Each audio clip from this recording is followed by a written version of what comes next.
I think C9 is showing up. They are doing a better early game team, but they're somehow losing late game. So what do you think is going to change more? C9 pick more scaling or Fly pick more early game? I think they want to look C9. C9 want to pick more late game. Okay. Especially not giving a good smolder angle. Well, that's how you not. That's how you prevent the Smolder smolder. gone. Rip Smolder. Reason why I said drumroll is first time in the draft that we see Nasus is open and available. And Azir is also up because of that. Azir's up, Nasus is up, Senna is up. So this could be, just completely changing how drafting works here. I mean, FlyQuest is going blue side for the first time here, so I'm interested what the first angle is going to be. It's going to be Azir. And now, look. We've always heard the rumors about like, oh, Jojo plays what Chovy plays, and there's like now talk about Nasus being played in my Chovy and solo queue. I'm just putting that out there into the ether. You can take it away I was going to say, from he has this point not forward. yet played in LCK Res. Yeah, but he has played in I don't know solo if queue, and that that's all that counts. matters. Yeah.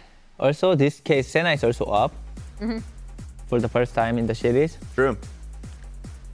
And the Misfortune gets picked early, so this was what they won with in game 1. It got banned in the 4-5 in game 2, but now they pick it extremely early.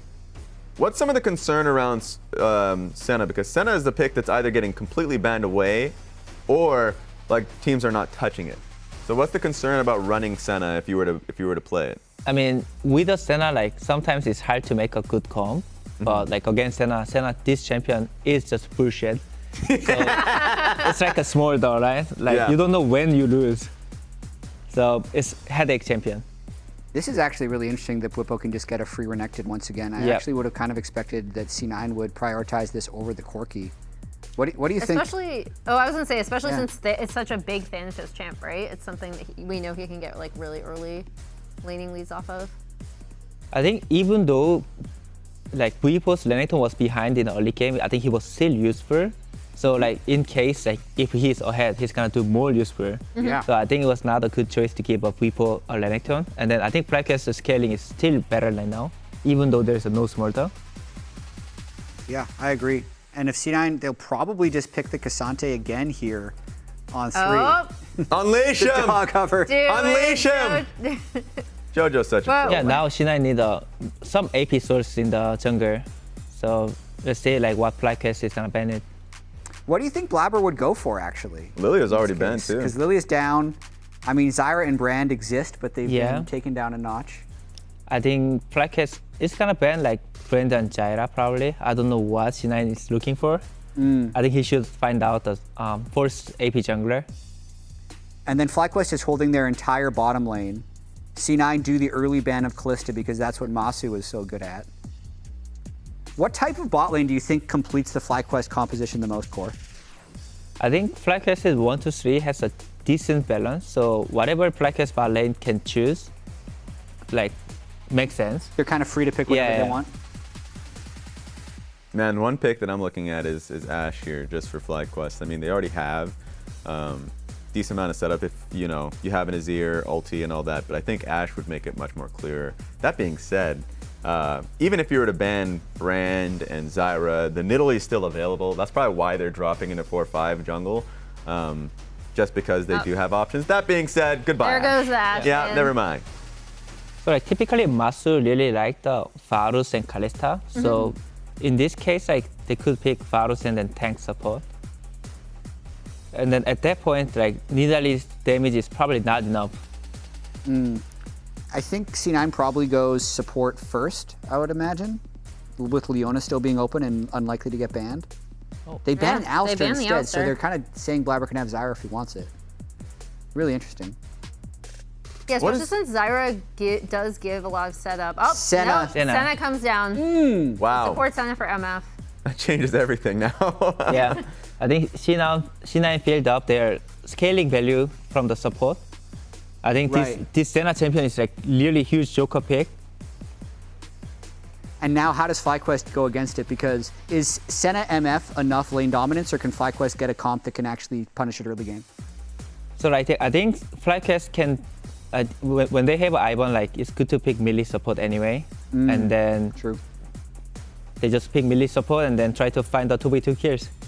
A question that I'd have for you, Core, because we're getting to a point where, yes, MF and Senna are strong in lane, But whenever I've seen a range support in a lane swap like a Senna and a Ksante that can obviously do well on his own, like the top laner cannot approach a Senna MF at all and gets completely zoned out of the wave. Yeah. Would you prefer to have them in a standard lane or in a lane swap? About that one, I will show Oh, that's a lock-in! Oh. Amumu. Oh my god! So we saw, There's an AP we saw this in the champion. Yeah. LEC. So Blaber found a champion like AP source plus tank. He did. The magical Amumu. It worked. Yeah. It worked out. Yeah. So it's a prepared draft, I guess. I'm really Lock in curious to see Amumu? if he goes the Conqueror or heard. Amumu, or if he goes Thank Aftershock you. like we saw in the LEC. I'm preferential to Conqueror, especially with the Senna for the sustained fights. Core, I have to ask you once again, which draft do you favor? Oh, I think once they have Amumu and Senna, it's very hard to predict. But I think I like FlyQuest's topside 3 champion, so I would choose FlyQuest. Okay, Core says FlyQuest. I'm going C9. I like the Amumu Senna. Let's I'm send with it you up to on the that one. casters. All right, thank you everybody. Welcome to game number 3. We've had a couple of exciting ones here for the first couple of games, and now we've got the Amumu pick locked in. Last pick. And that really puts it over the edge. If you're thinking about this comp and you're like, oh, well, it was so heavy AD. Yeah. If he does go with first item Leandries like you do in solo queue, then that will be plenty of AP. And we talked about the sleepy time combo before with the Lilia of put the in sad between. bullet time. This is the original. This is the original MF combo here. So I want to see it from Blaber. Let's get those big flash. Ooh. We get the invade here, possibly pushing them out. Fake right. ward. No combat, no combat. Let's go ahead and toss things over to Emily. She's standing by with Reaper. Hello, I'm here with Reaper. Reaper, I am going to start off with that R5 Amumu pick. We were wondering what the AP jungle pick was going to be for C9. Just talk me through this draft. Okay, so basically with a 3 range champion on the mid and bot, so that we need a tanky and engage jungler, right? And also right now, like Amumu is good spot as a jungler right now. So yeah, why not? And then just going into this game, it's 1-1. I think both teams have shown really great things. Both teams have also made a lot of mistakes. So going in, how did you talk to your guys through that loss and prepare for game 3? Yeah, basically we were had a control game 1 and 2, and we made a big mistake so that FlyQuest, specifically like Smolder, can come back to the game. So this game around, we are banning Smolder so that we have a even though we made a mistakes, we cannot easily giving up entire game. So yeah, that was a game plan. All right, well, I'll let you get back to watching as we see Vulcan and Berserker going up against Bwipo in the top lane. It is a lane swap. Take away, casters. And I want to hit on the Amumu though, because Blaber is going the Chad version, not the Aftershock. He has gone for the Conqueror, and there are some tips and tricks for Amumu. It is typically seen as a low elo stomper because of the AoE, and it's so focused on team fighting. But you can do things, and surprising how even pro junglers, some of them don't know you can R flash with this champ to really get the quick engages and get the very best ones to set up with Misfortune. So those are the types of things where you can do R flashes, you can walk at them to close distance first as they dodge for your Qs to be able to easily land those afterwards as well. And now we get to see the Ivern joining for the bottom side lane swap here. Full pressure onto Thanatos. Okay. 4-man dive. You would have to think they can get this. Pathmaker to immediately cause him a couple of problems. Massu eats the 2 turret shots. Inspired has to flash away. The kill has still not been secured. Finally, the root. Last little hit from the grenade won't do it, but the crocodile will. First blood FlyQuest. Yeah, Thanatos handled that about as well as he could have. Does get the flash out, but at the end of the day, they do pull off the dive here. And the question is he going to TP back? He will not, so he will walk back. Isn't confident that he could actually defend the dive. Now he's going to do it as he actually saw the Ivern finally leave, and I think he should be fine to actually collect a lot of this. Yeah, that's the correct play right here. He waits so he knows if Inspired actually came all the way back. He's coming back. Then it would be a wait. I don't think so. I think he's just going for Scuttle Crab here. Yeah. Then it would be a bit of an inefficiency, you know, a little bit of extra time. So nice little hesitancy there, waiting for the correct opportunity, goes back in, gets a bunch of experience here. So he is going to have the experience advantage over Bwipo, as Bwipo then teleports to the top side. to collect less of that wave that was pushed in onto the top side. But of course, he got first blood, so he's going to be fine as far as the gold does go. The Amumu, though, is just so cool because we were talking, during the draft, obviously we were recovering, and so we're talking, okay, well, how are they going to actually fix this comp? They need AP, they need Engage. You're like, well, maybe they could go Maokai. But I always feel like Maokai is such a fake AP champ, right? It's like, it's not actually going to force any MR. It's not actually putting a real threat on the back line. It's just kind of poke. So Amumu is so good because you needed Engage and AP. You really needed both in this comp. They had no real Engage, no AP threat. So I just think it really did make sense. It's not just a like, hey, this is a pretty good pick in solo queue. Let's shove it in there. And the full solo queue Amumu build does involve Sork shoes too. So, you want to get magic penetration. I don't know if he's going to go that deep into it. He's at least committing to the Leandries and the Conqueror though, which I very much do like. They have the Corki, MF, and Senna. So plenty of attack damage that will come through. Yeah. And if the enemy team are sporting, 0 magic resistance, then it can be a good punish that way. Plus, it also means that you're kind of pressed on tenacity here. So really, really good late balancing from C9. Yeah, I mean, I think if there's any defensive boots, it's going to be Tabby's on the FlyQuest side, 100%, right? There's 3 ADCs, it has to be, so you can definitely get a lot of value out of that. Of course, Senna doesn't really do a lot of damage, with this kind of new age build. I'm just expecting it to be Echo's Rush. I don't think we're going to see the Black Cleaver stuff unless they feel like, hey, this is going to be problematic. They're going to stack too much armor. That's got to be the sacrifice that you make. You need to rush this for utility, but definitely expecting it to be just Echoes of Helia. Took us 3 games to get a little bit of yapping here in the all chat. Useful freeze. Bandage toss, going after Busio up there in the top lane, but doesn't really get a whole lot of anything. And you can see what he was talking about is I think he actually didn't have the wave set up properly, so it's pushing away from him. So it's actually denying minions from him on the attempted freeze, unfortunately. So Jojo has that bigger wave coming in. And he got level 6 first just as Quad went in for the trade. So Jojo stands and fights it. And you could see Quad jumps in on that trade because he knows Jojo wanted to have to go for the cannon minion there. Whenever the enemy cannon minion is low, that's a good chance to jump on the guy because you get to start it off with the first hit. But speaking of starting things up, we got the Grubs, the target here for C9. Game number 1, the first pot of Grubs didn't go till after 10 minutes. Game number 2, it was 7 minutes. Game number 3, just very shortly after spawn. And you mentioned it back in the first game, Azael. This is the much more common occurrence. Absolutely. And this is one of the little things. Whenever you're playing Senna, if you can get over to the Grubs and they're being taken, Vulcan just got 5 souls from those Grubs being taken. It's actually ridiculous how many can sometimes pop out of those waves. And Amumu is a Grub blender. With E max as you go for Amumu now, he is truly a Grub blender. Very good at taking those. Takes very little. Not the kind of smoothie that I think I want to drink. Man, you don't want a pot of Grubs? No, I used to watch Fear Factor when I was a kid. Where you had to eat grubs and slugs and stuff. I see some content around this. This sounds like a good idea. I'll be the host. You can eat the grub blended pot shake. We're gonna do Survivor. Yeah, they'll be the audience. Summoner's Rift Survivor here, LCS version. And Blaber, since he's the Grub blender, he's going to be our first contestant. Okay. Chickens would be the tastiest for sure. Yeah, this is... If I had to eat a jungle camp, it would be the chickens. I would be down for the chickens. Yeah. That looks all right. You're not going to eat this rock. Yeah, that's...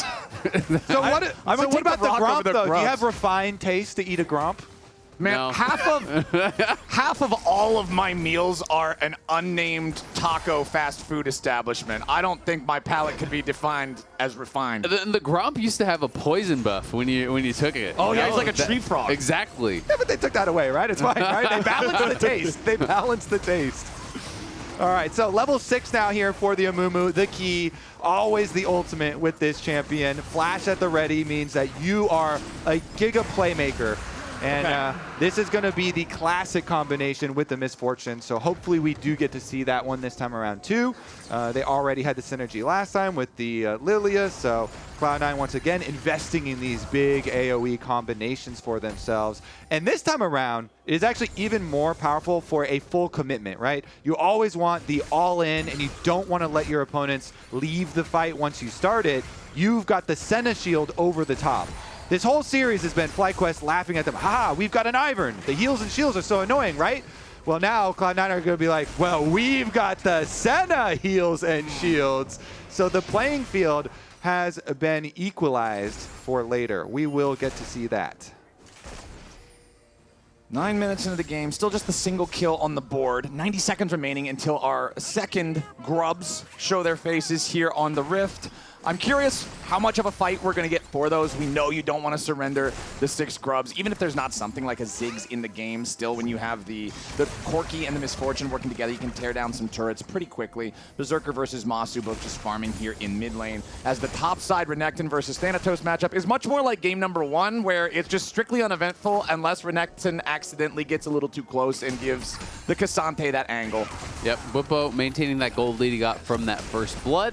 They grabbed off that dive, but really that's been the only action so far in the lane swap. So mostly just both sides kind of farming it up. One thing I will say is in these types of games, Senna can really get soul starved. You're not getting nearly as many as you want. You know, support Senna, you don't have to actually focus on farming at all. You're just harassing, farming those souls, which can be impactful. Getting that additional extra range is really, really nice. You do obviously get some AD from that as well. You're not going to be building AD, but still, it is helpful to get, even with this new style build. And in this type of lane swap, low action game, his souls are going to be really set behind. And he's actually staying bottom right now with the teleport coming through, so they are actually committing away from the respawn of the grubs. Since they invested Jojo's teleport to get down here, this will be interesting because they're the ones with the Amumu, and Ivern actually was showing down here too, so they know they're not under any immediate threat. Little funny thing is that Vulcan had been hiding and playing on vision, not wanting to show the whole time, but he got too close to the mini wave, so it actually spawned souls. So that gives away that the Senna is in the brush. So you do have to be careful about that. Your proximity to the wave can actually give you up your location in a situation like that. It reminds me of the old Aurelian Soul when he had those silly stars orbiting in him, and you could just see him in the bush because of the stars floating around in circles. It's like when a little kid thinks they're playing hide or seek and they're just standing behind a tiny tree. You can see them on both sides. Right, it's just like, all right, well, everybody knows you're here. Or the cute magic trick where they've got the cover up and then they just duck right behind it, but you can still see. Like, all right, we got you figured out here as Busio trying to stop the invade here. Blaber just continues walking away from that one. A single dredge line is no real threat on this Amumu. He's still working towards that first completed item. Honestly, everybody is still waiting to hit those first power spikes. All right, that should for sure be commitment to Grubs then, because Inspire just autoed that ward. So Cloud9 know Grubs are open. Blender activate. Let's plug in the blender. Let's go. Get on over there, Blaber. Waddle, waddle, waddle. I mean, this is also, you know, kind of pretty atypical. Again, just back-to-back games, 6 grubs. Last game, they beat them with it. We'll see if they can overcome it again this time. Obviously, the Ivern have not really been helping them take very many objectives. Well, is poking into the area. 4 already down, though. Yeah, Bwipo and Inspired want to stop Blaber from securing all of these grubs. They will stop him from getting the 6th one, so it at least limits the Void Might spawns a little bit here. But still, 5 of them going the way of Cloud9. Pretty happy about that. And Amumu's flash is to me, is so big because this champion has very little mobility of its own. When you don't have your flash, you are drastically less threat. And it really relies now on him actually hitting some good Qs. So we'll see. Maybe some teammates can set you up for Qs. Helps out a lot. But we'll see about those next kind of 5 minutes into the game where FlyQuest, not only do they deny the double Void Might spawn, but that might relieve some pressure there. I mean, it's a good point because there's also really not much setup at all on their team. Like, you can maybe Pathmaker him into a Q, maybe you get a Senna or an MF slow, but there's not much CC. Fun fact, Amumu was released June 26th of 2009. So over 15 years ago was when Amumu joined the League of Legends. Back then, there wasn't as much mobility. Back then, having bandage toss was mobility. All right? The funny thing is, it's actually not that much after Viper was, or Sniper, General Sniper was born. Amumu is almost as old as General Sniper. Almost as old, yeah. Well, Sniper has more friends, okay? Yeah, Sniper's got more friends than Amumu, unfortunately for Amumu. And we will see, actually, he's going to reset once again. I wonder if he's got like a fully Andrew. Ooh, nice engage from Busio and Quad working together here for the kill on Jojo, who flashes away, survives with 81 HP. The last charge of the soldiers can't catch him, and Vulcan protects his mid laner. Jhin's going to look. Are we? No. Oh, I thought for sure we might have got the sniper moment, but it doesn't look like it. Yeah, I thought he was going to look with the W, see if he could actually find it, but that is the Senna coming in clutch. The Q heal, the summoner heal, the ulti shield, all used to barely keep Jojo alive. Top lane tier 1 turret will eat some of that minion wave up. We do only have 10 seconds left before the turret plates are completely gone, so they'll just get those 3 plates from the one up top. You can see 2 plates taken down from the turret for C9 in the bottom lane as well. Meanwhile, C9 themselves have only managed to take a single plate from every single FlyQuest Tier 1 turret, so FlyQuest going to come out on top there. And you mentioned last game, you know, some of these like pressure plays from Ivern. While Ivern does drop a lot of camps, those are the types of things you get to do. You know, show up on one of these objective swaps, get some pressure out, you know, hopefully for your team, get some extra kills, but they still are looking around at this Rift Herald. Let's see, evaluate this. Let's see, the Ivern actually just lost Daisy. Thanatos is moving as well. And it puts you one down. When you don't have Daisy in the early game, it's a completely different champion. You really do feel like you're just half of your old self. And so Cloud9 just are able to burn down and finish out the objective. Yeah, I like that little move from Thanatos as well. He goes off vision just to make them a little bit nervous that Thanatos could be making the roam, you know, less likely to commit to it. He sees that it's secured, just walks back. So Cloud9 continuing to run the objective game as they have so far in this series, but hasn't really resulted in the advantages that you would sometimes expect. We'll see if they do want to make a move towards this second dragon here. Farming up top for now. Inspired's going to go back, continue clearing through these camps. Second Drake not approached yet by either side. No vision from either side here in the bottom side. River even setting up for it. Massu is just this wave stay right where it is. Meanwhile, since, yeah, those AD carries have been pretty safe in mid lane, we constantly see Vulcan just hovering behind Jojo. Definitely paid off last time. You know, keep Jojo up, keep him farming. He's got to his Trinity Force there for C9.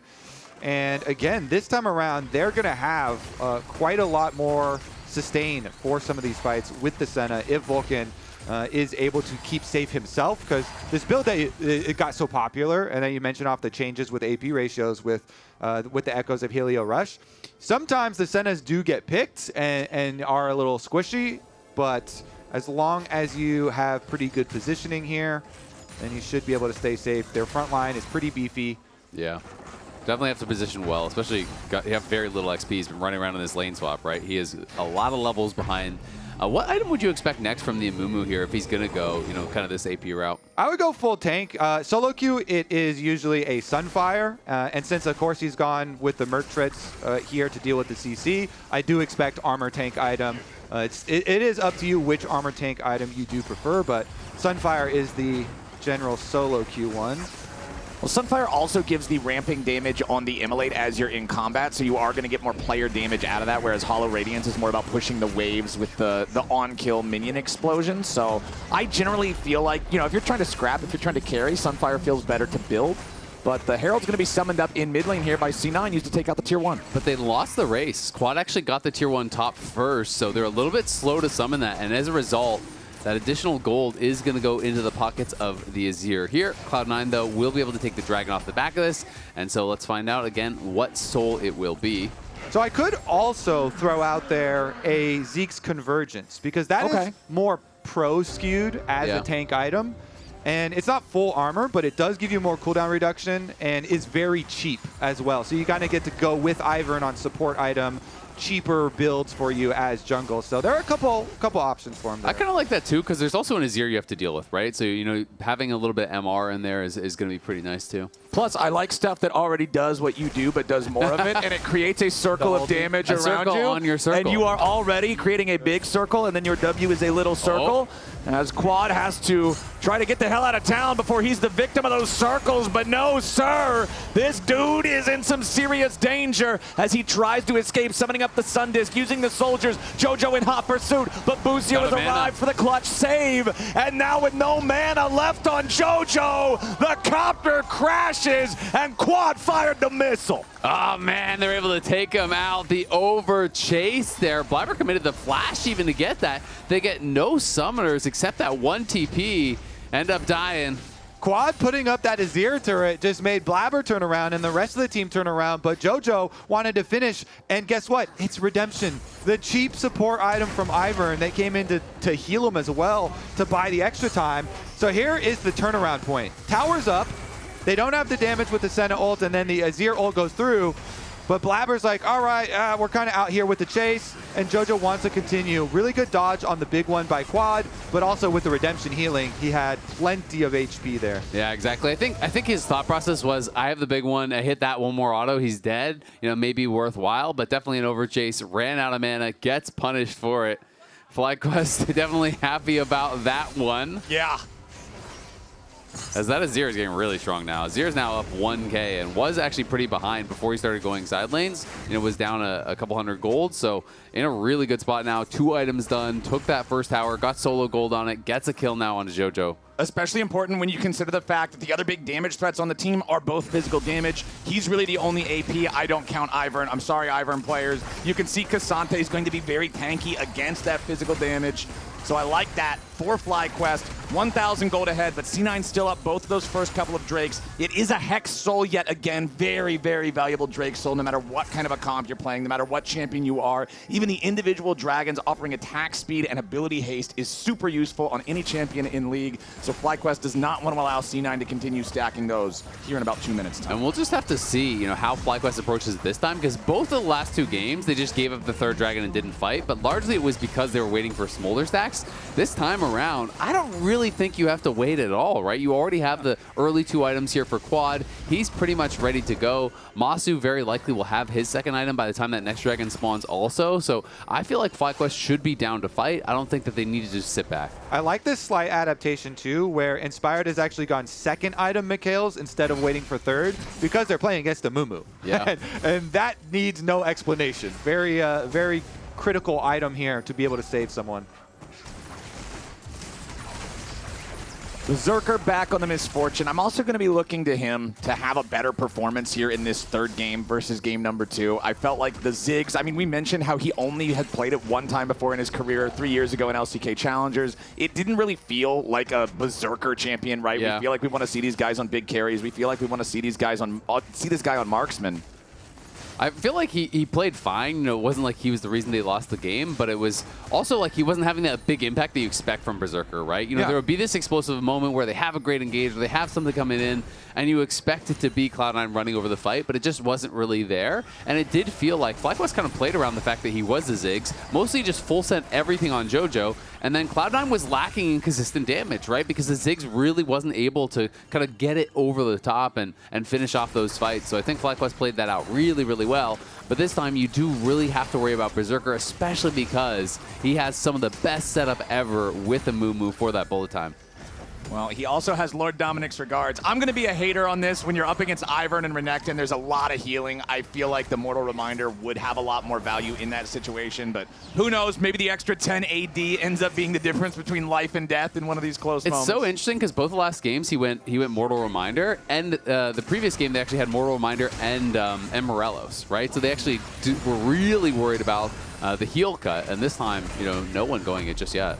Yeah, Thanatos stepping out of the consequences of the dredge line there with the Pathmaker. As Jojo's ready to fire back here a little bit, they lock up Daisy. Want to try to remove this Ivern threat if they can, but the shields are just going to keep her functioning nice and easy. Bwipo using the Dominus on that fight, expecting a bigger engage. That is a huge tool for the Renekton to not have for a team fight coming up here for this next Drake. Yeah, he wanted to punish Blaber for going in on Daisy. He was just out of range of getting the stun. Okay, the Ruthless Predator, a lot of damage on Blaber here immediately, and Massu puts a bullet in him. C9 having to fall back behind the tier 1 turret now. FlyQuest don't need Dominus. They just need Bwipo to walk up and stun the Amumu. Yep, there's a croc in that brush. Bwipo was lying in wait, and that's the punish he wanted on Blaber. And this time around, it was perfect. Right out of the brush, he just walks up to him, and Amumu instantly going down there. Huge for FlyQuest to then be able to get this dragon, and they're not even then worried about a Baron counter because you just killed the jungle. So that is a giant play. I would still credit the brush. Ivern brushes, maybe. Yeah, trying to give credit to the jungler. The top laner can't have anything. The classic Kobe angle, but this is also the consequence of what we've been talking about, the difference between tanky Amumu builds versus the more like solo fighter, solo queue type of build from Blaber here with the Conqueror and Leandries. Yeah, your front line is not looking great. He even threw the bandage toss in there that Bwipo didn't get hit by, so the brush seemed safe. The brush was not safe. So it's always a tip too to like when you're in some situation like that, it works with all the terrain. If you go back from it, people can see a little bit to the sides, but not directly back from it. So really good dodge from Bwipo there. And thank you to the observers for giving that little check that they showed why Blaber walked up to that brush. Yeah, absolutely. I mean, he thought it was safe, ends up getting picked off, and that was pretty much the end of the fight. And that was even Vulcan, used the summoner heal, used the Q, Thanatos E'd to him to shield him up there. The Senna ult came out too late, but we'll see if they can get a better setup on the next one. I mean, Jhin had Collector plus Mortal Reminder. Renekton has Sterix plus Black Cleaver. Amumu's only armor is a single chain vest. The reason that they blew him up so badly is just he does not have any itemization to deal with the threat that both these two have. And Quad is already working towards his magic pen, right? So, there's going to be not really anything that he can do to stand up to it. That's why the initial punch is so important for Cloud9's comp, right? You have to nail that bandage toss. You have to be able to flash reposition often. You hit bandage toss, you flash the middle of everyone, you hit the ulti on everyone, bullet times come over the top. If that doesn't happen, Amumu's not going to be very useful in a lot of these fights. And you have to be in sync with your Senna, because your Senna is what's going to keep you up after that initial engage. Vulcan's got to be like in sync. Yes, we're going for the engage. Channel the ultimate, your big shield, get your heals out over the top two. They will rely on that to keep the front line alive. And here comes the Moonstone. Like, that is really going to help. This is your big 2-item power spike for the Senna support when you have your Echoes plus your Moonstone power. Yeah, it's just a really interesting series because I think it's different than a lot of people have the expectations of, right? People think of FlyQuest as, okay, if they're going to be Cloud9, it's going to be chaotic, it's going to be crazy, they're going to bring out these wild picks. Hasn't really been that. It's been Cloud9 that have been getting the early game leads, but just been getting out-team fought and kind of out-drafted by FlyQuest, who has been going for these strong late game comps, has been scaling it up and been able to execute in these 5v5 so well. Busio engaging with the dredge line, but he engaged with the wrong target. Berserker picks him up easy and Blaber stays alive. Bullet time to try to provide some covering fire, but Bwipo's into the back line looking to finish the kill on Blaber, and he ain't gonna find him here just yet. Vulcan takes Bwipo down and Blaber lives to see another day. C9, 5 alive, running the show here in mid lane. Now you see Busio, now you don't. Instantly deleted, and Blaber was able to hit Chain plus the Flash ultimate into the back line.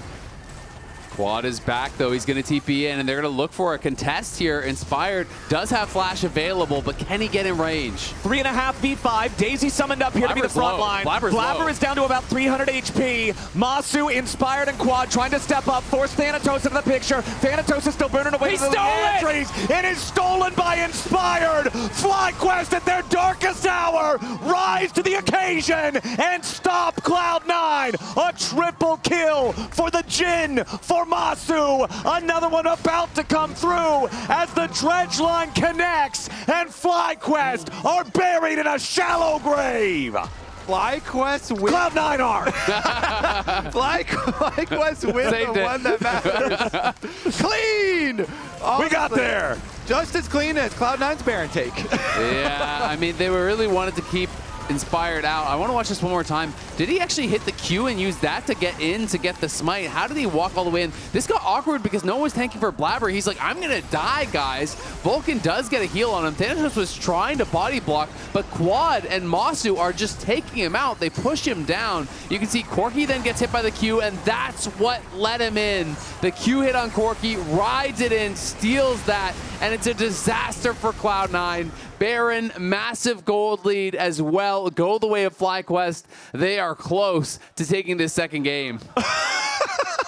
They had no smite. Bwipo is actually experiencing comedy on the Rift after that one. He is having the time of his life. Not only do you stop them after the fight, you steal the Baron away. What a massive swing for FlyQuest. Yeah, that's what I said. He had no smite. Oh, no. They were already up in this game, and now they are at 6,000 gold ahead. Cloud9 is hemorrhaging after that sequence. Yeah, that's why Blaber was walking off it, and it was sitting around 1,000 HP for a while. Yeah, I guess it was really close. Good eye, chat. I didn't notice Good eye. in the actual replay. Wow, that's tragic. That's one of those situations where the jungler's probably like, guys, I have no smite, guys, I have no smite. I really wonder what their comms were there, if a lot of other people were talking all at once and not hearing, or what went on. You have to keep burning the Baron there. You could tell they were all really trying to keep the Ivern out, but then they didn't have the full burn. It's like, it's one or the other, right? You full stop and you wait for smite, or you full send it and you kill it before he can get in range to smite. Yeah. Well, FlyQuest now, they have got to be feeling confident after that one. Very, very impressive lead. They're going to secure themselves their second Drake of the game. C9 is not even on soul point yet. FlyQuest has full momentum here in the game. They will push up 5 men strong here in the bottom lane. Thanatos eating a lot of damage over the front line. That fourth shot would have killed him, but it does not hit the mark.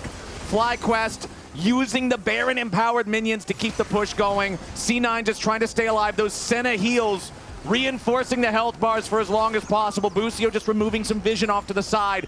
C9, they know that the next minion wave is about to crash. They know that trying to defend this tier 2 turret is so very dangerous, so they're all backing away. It looks like this one's done for. They'll choose to defend at the base instead. How crazy. This game determined by Cloud9 winning the fight, but then losing the one that matters at the Baron, losing the Baron itself, and FlyQuest taking so much on the map afterwards. Yeah, and remember, the winner today is going to be at LCS Finals Weekend. TL, regardless of what happens next week, will be at LCS Finals Weekend. And the winner will also play against Team Liquid and get a spot at Worlds. So really important to be able to win this series here today. Also, kind of crazy to think, you know, FlyQuest obviously in control of this game. If this one goes the way that you're expecting, FlyQuest is up 2-1. If they had just all hit the Nexus in game 1, that would be a sweep. A 3-0 would have been absolute madness. That's not the world that we're in. FlyQuest still got to close out this one here in game number 3, but I think that this is a really good look from him. Even the one big mistake we saw him make in mid lane with Busio's engage that got punished. The follow-up fight after from Quad and Massu and Inspired was just beautiful, and I've really been impressed with the way FlyQuest has been team fighting here today. And the only thing they have to wait for now is the completion for Death Cap here for Quad. As soon as they get that, FlyQuest here should be able to finish the job. We still have a while to wait for the next Baron to come up, so while you collect your money for your Death Cap, prepare for this. The other thing to do, lay wards all around that Baron in preparation so that you get the initiation in the team fight this time around. You get the extra advantage, and there's the Death Cap for the level 18 Azir. Quad is fully ready to carry. I mean, it's so hard because you have Cleanse on Massu, you have the Mikhails for Quad as well on the Azir, right? So you have kind of all your bases covered there. As far as that Amumu ult, you know, Blaber got a pretty good engage in the last one, but it's going to have to be something miraculous, I think, for Cloud9 to be able to come back from here and for them to have enough damage to actually kill before the redemption lands, before the Ivern shields come out multiple times, and things start to become just too much to deal with.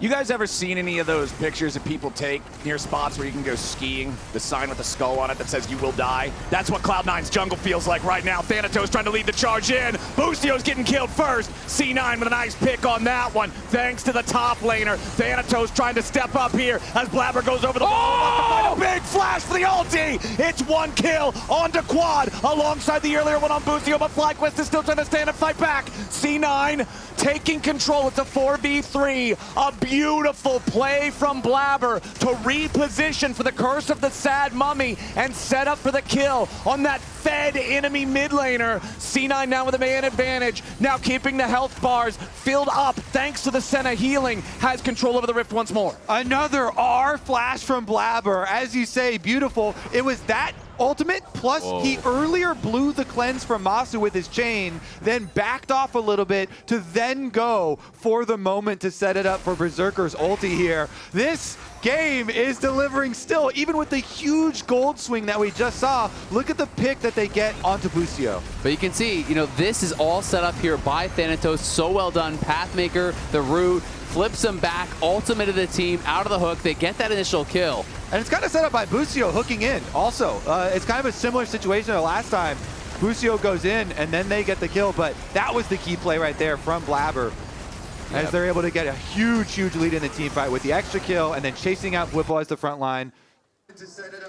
Yeah, I mean, it's just one of those situations that, you know, that is the kind of play you need to be able to have a close fight. Even with that, Cloud9 did not run over the fight. They didn't quite have enough damage. That cleanse, obviously, you know, getting him out from that bandage toss, and he was in a very short duration ulti, so Massu was able to get back, and we'll see. Your front line just has to be so careful. I mean, even Busio on the Nautilus here with an Aftershock, you know, trying to proc his Aftershock to go in, just gets punished so quickly.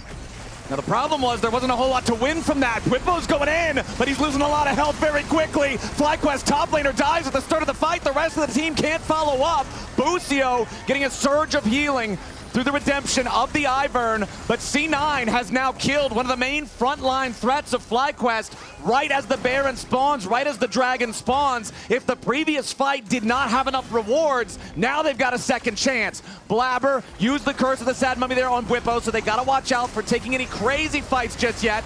Massu uses fourth shot.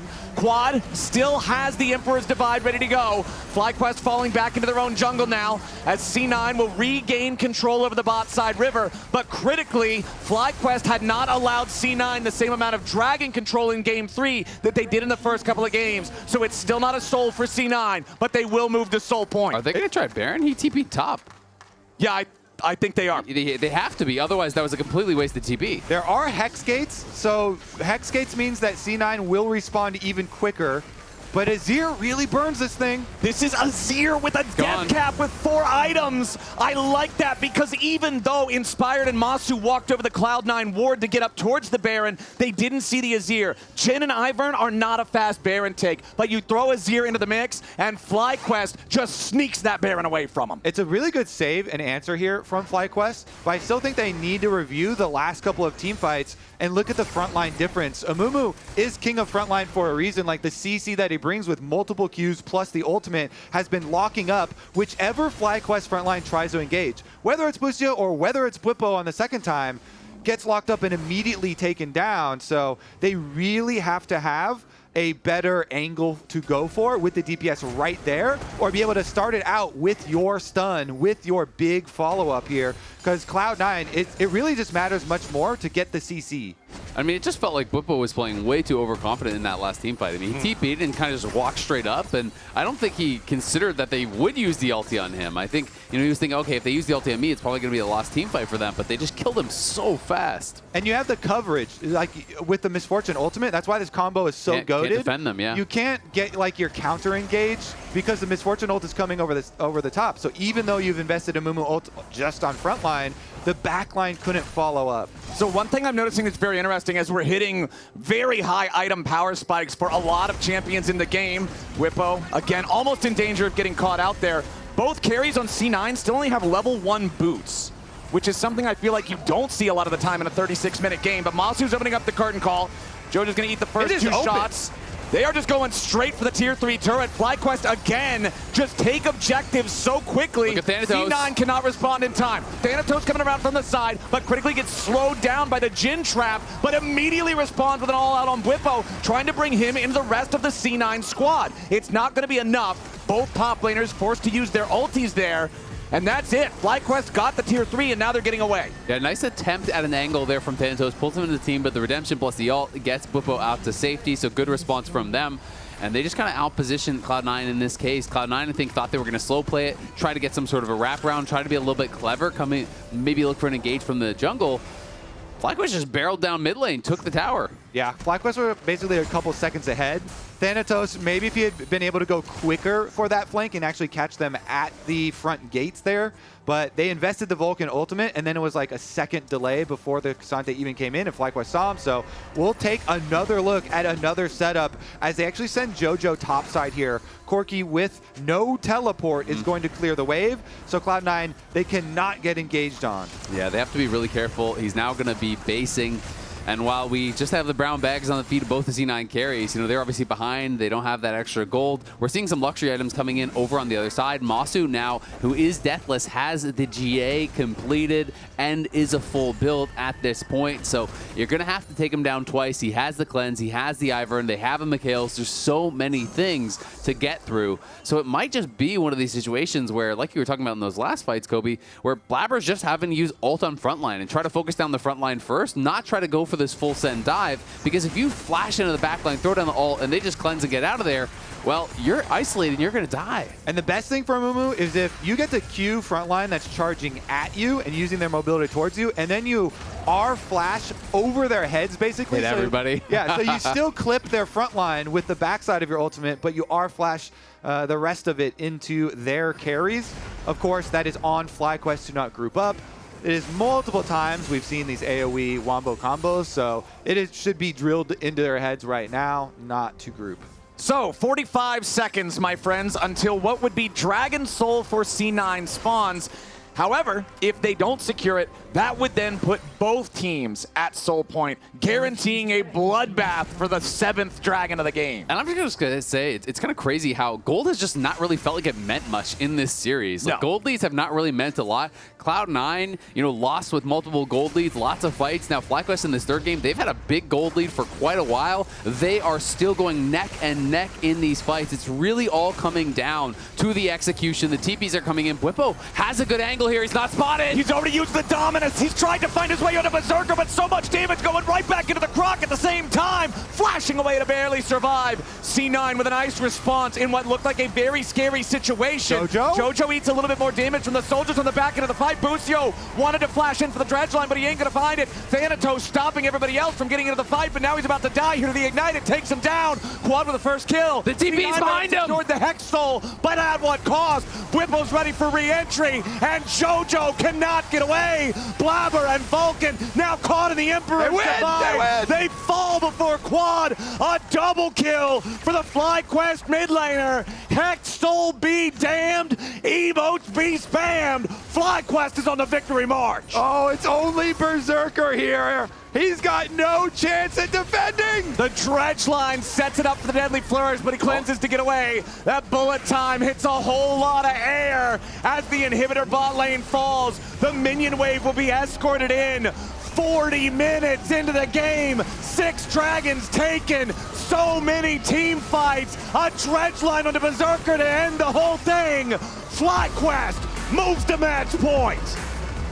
Wow, so many fun team fights to re-examine. They're also going back to that one to see about finishing off their first kill. But what a series! This one is so fun. Another one going really late and relying on these team fights. I think we're going to get more of that trend in drafts. Yeah, absolutely. I mean, I think C9 has been consistently, well, in the first 2 games, definitely been able to get big early advantages. They have had the objective leads in all 3 games, but FlyQuest have been out team fighting them. They banned the Smolder after the last game. Ivern is becoming a problem as well, has been a problem. I feel like they might need to pick that away or ban that away too, but you're running out of bans.